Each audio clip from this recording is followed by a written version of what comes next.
to the same temperature and the same water, he gradually adjusted his body temperature and he froze to death instead of jumping. And see, that's what happened when we, instead of jumping out of some stuff, we adjust in some stuff. All right. And so what they also did, they got that frog and they put it in some hot water. And he can see how hot it was, oh, that mercy, because he saw the fire up under the cup.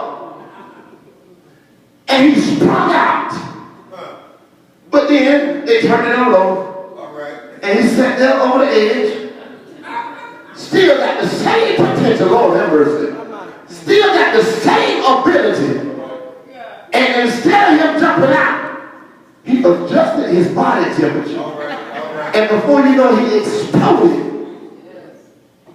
And the same thing he had just jumped out of. God is talking to somebody. He exploded in the very same thing he just jumped out of. So they're down there in the water. They're down there, frogs. They're down there. And they're waiting for the moving of the water. And it says that there was an impotent man there which had an infirmity for 38 years. That's a long time, y'all. That's a long time. And so while he's down here, it says that Jesus saw him. Lord have mercy. And Jesus saw and knew that he had been a long time in that case. And Mother Kemp, this is what the Lord showed me today right here. He showed me that the Lord is very familiar with what you're dealing with. He said he knew when anytime you see the word "knew" in the Bible, that means he is well acquainted with, to the point he's intimate with your situation. Lord have mercy. And because he's intimate with your situation, he said Jesus came to see about him. And when Jesus comes up to this guy, Brother Gerard, he comes up and he began to talk to him. And he asks him, will you be made whole? And instead of him saying, yeah, they're jumping on out, he opens his mouth and says, I ain't got no man. He's just like us. He's blaming people. He's making excuses instead of coming out. We're blaming those we're around because opportunities have been here at the revival all 3 nights. And the same opportunity is here tonight. I ain't got no man. You got the man that you need in front of you. You got the King of Kings and the Lord of Lords. But you talking about a man. You don't really need a man. You need the one that's standing right in your presence. You need the one that's sitting beside you right now. And he's there and you talking about, I ain't got, did nobody help me do this? I ain't got nobody to help me do that. I gotta work 2 jobs, I gotta work 3 jobs, I gotta fold all the clothes, I gotta wash all the dishes. And while you running your mouth, the Lord has said, I am here right now. All right. Amen. He said, will thou be made whole? All right. Yes. And after he said that, he began to talk. And because the Lord knew how he was, Lord have mercy. Yeah. The Lord knew that if I stand here and talk to him all day, he'll miss his deliverance. He'll continue to tell me all the problems and all the reasons why. So what the Lord did right now, he said, rise. And let me just help you. Can I just help you? Basically what he said, get me off my here. I know you don't see the Savior like that, but that's what the Lord is saying. Some of you are in some situations and you just keep mumbling, you keep complaining, you keep whining, you keep fault finding. And so what the Lord said at this revival, it's time for you to get up, rise up, and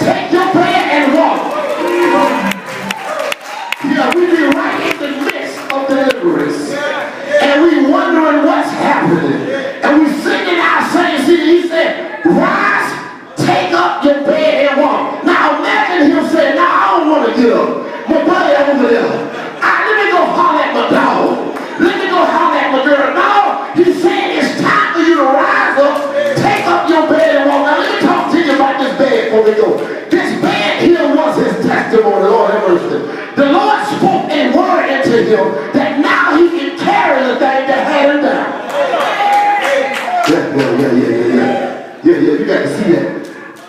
With one word from the Lord or one saying from the Lord, you can get up and testify about the very thing that have had you down. All right. Yeah. He said, rise, take up your bed and walk. I brought a token for y'all tonight. I'm looking for my token. Pastor Kim, I know ain't nobody in this pulpit stole this what I'm looking for. I promise you. God have mercy. You know what I did? I said, it just showed his face. All right. But let me tell you something. This here, y'all know what this is. This was given to me on 9/17/2000. They ain't got no big computerized screen, so y'all just got the Zoom tonight. This was the day that he discharged me from incarceration. This is the thing that I used to have to walk around with in bondage. This very thing. But the Lord said, I want you to show them that I have given you the power. Now, I ain't got to hide. I don't believe in no jinx or nothing. I've been carrying it because this is my testimony. This is where the Lord came and seen about me. He didn't come see about me in the church. I'm not saying he wouldn't have came to the church, but this is where the Lord came and saw about me. And what I'm trying to tell you tonight, that the Lord said, I have come to see about you. I come to see about you in your situation. I come to see about you in your circumstance. I come to see about you in your sickness and your disease. I come to see about you. I don't care how bad you've been injured. I don't care how bad you've been wounded. But the Lord said to God that tonight I come to see about you. Yeah, the Lord come to see about you. The Lord has come to see about you. He made a special trip to Mount Olive on a Thursday night to see about you. I heard you say it earlier. You didn't say he came to see about them. You said he came to see about me. And once you make that thing personal and you begin to decree and declare in an atmosphere like that, and no matter what you deal with, Lord, talk to him. It say whatsoever you hear. This Bible, it say whatsoever. It say whosoever, because the water is troubled, the water is agitated. God has stirred this place, and miracles are in the house. All right. Yeah. They're in the house. They're in the house. They're in the house right now. They're in the house right now. Let me tell you what the Lord said right now. There's some people wondering, can God do what I'm dealing with? The Lord said, I'm in the house to give you a breakthrough and a breakout right now. All you got to do is get it in your mind. And once you get it in your mind and stop blaming people, stop making excuses. I'm trying to bring you out. I'm tired of you lying. I'm tired of you complaining. I'm tired of you adjusting this stuff. And he said, rise, take up your beds, and walk. All right. Now listen to this. This man had been in a certain place. And while he's in this certain place, the Lord comes to see about him. I know the Lord don't have respect of persons, but the Lord came to see about you. He's not like in here where the angel comes to see about one person, but the Lord has come to see about all of us tonight. Lord have mercy. Yeah, it's here tonight. Yeah, it's here. I just hear God saying there's some people that have been injured. Yes. There's some people that have been wounded. I'm not saying there's not sickness and disease in here, but there's some things that have caused loss and hurt that have happened in here. Yeah. In the heart.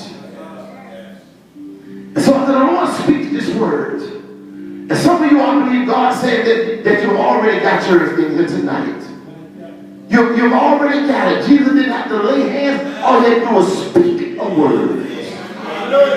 All he had to do was speak into him. And when the Lord begins to speak into him, he said, rise and take up that bed and walk. And it said, immediately he was made not just healed, but whole.